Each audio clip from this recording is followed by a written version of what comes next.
He's a good listener. He's a good listener. This is what the left hated me, that I went to the White House and talked to him and then did not lie and say he was a monster in the White House. I just said it's the truth. He's not a... You got to meet him, you got to deal with him on a personal level. And then you go, who is it? It reminds me, and I love Howard Stern. It's like Howard in person is a genuinely kind, wonderful guy, but he gets on the air and I don't know what happens. I always said, I don't even know when people hear this. He was talking about how to do the roads. I'm a road freak about potholes around my neighborhood in LA. We don't take care of our roads. It's just one of these things. And he was, to fix the roads in DC, you got to get the underlayment first, get the sidewalks done. And he went off. And he was Isn't it wild that just meeting someone in person feels rebellious? Tim Allen told Bill Maher about meeting Trump, breaking the script everyone expects. He spoke honestly, and it's about time. If you want more real talk, hit subscribe. We're just getting started. A wonderful person, and he was this is, I think, the second to last year, the last year of The Apprentice. And he was thinking of moving to Los Angeles and being a movie producer. And he was talking about movies. He said, really? He said, I really like the film business. More than that, the guy's addicted to comedy. He was I was, killing at the table, and what a gift to do that. He's laughing about this. Allen described Trump as a genuinely good listener, attentive, engaged, and thoughtful. Not the narcissistic, reckless figure the media often portrays. That public image comes from edited clips and outrage, while people who actually meet him see the real person. Allen even compared Trump to Howard Stern, kind and personable in private, but different when performing for an audience. He highlighted how Trump gets genuinely animated over infrastructure, diving into roads, sidewalks, and asphalt with the intensity of someone wired to fix problems. This isn't a politician playing a role, it's someone compelled to build and repair, like a mechanic facing a broken engine.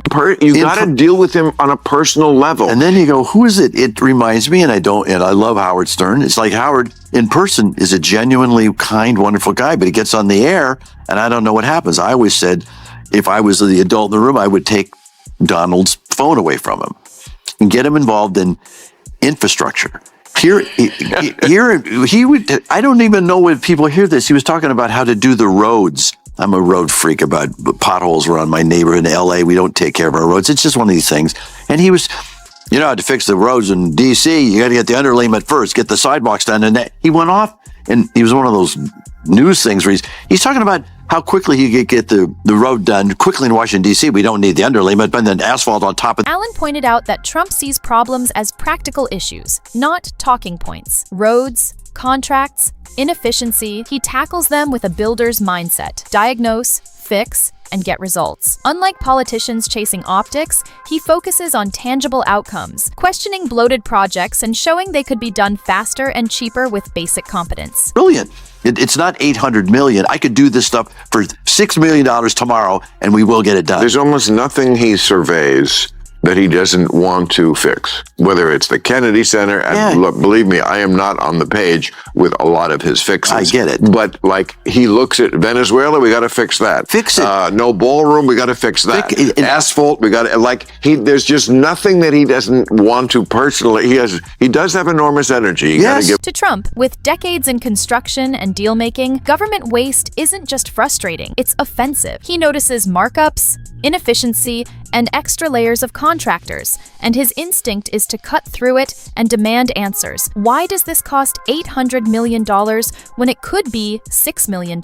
Bill Maher added a provocative point. Whatever you think of Trump, you can't call him phony. What you see is what you get. No focus-grouped persona or rehearsed talking points. Whatever you think of the policy and him as a person, just as a politician, just understanding that always lean in to being more who you are.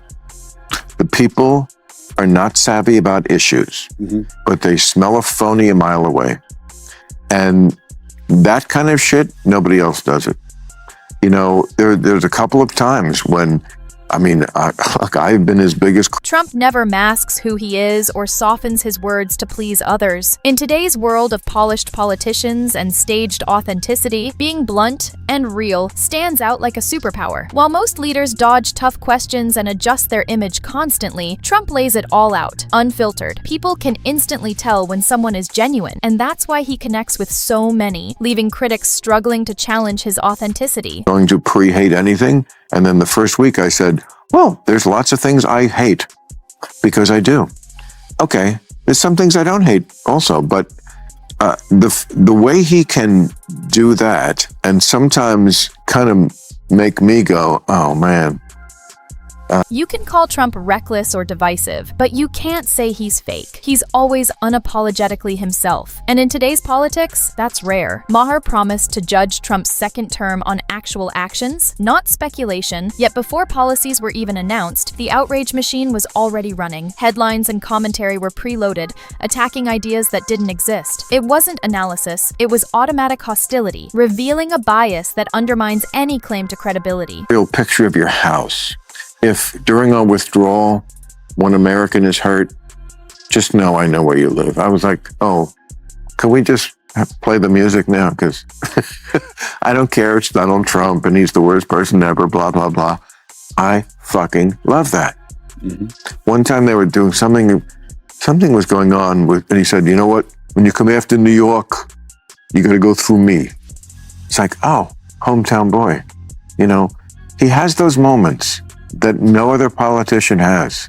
And the Democrats have to. Trump is the kind of leader who means what he says and follows through without apologizing. Once he commits, he doesn't waver or hedge. He focuses on the goal and pushes until it's done. In today's politics, where most leaders spend more time explaining themselves than acting, that decisiveness stands out. Supporters trusted him not for speeches or diplomacy, but for strength, clarity, and resolve. On the world stage, many saw him as the only leader willing to put America first without hesitation or endless apologies, a confidence that makes other politicians seem indecisive by comparison. And they were doing something was going on with, and he said, you know what? When you come after New York, you got to go through me. It's like, oh, hometown boy. You know, he has those moments that no other politician has. And the Democrats have to find that guy. They need a message, and then you find, you find the messenger. No, but that's how it works for Trump. That's the worst thing the Democrats always say. Message. Message. Yeah, first of all, they did and they don't like it. Second of all, they don't give a shit. It's not about the message. Trump changes his message from day to day. Tariffs everywhere. Tariffs nowhere. Those are policy it doesn't decisions. matter. But they don't care about policy. They don't understand it. His message is, I'm me, I'm strong, and I'm daddy. You know, they're on this daddy thing, you know, and people want a daddy. You know, Tucker Carlson, that whole thing, you've heard that thing about daddy came home and then you need a spanking. I'm like, this is getting a little weird, Mrs. Robinson.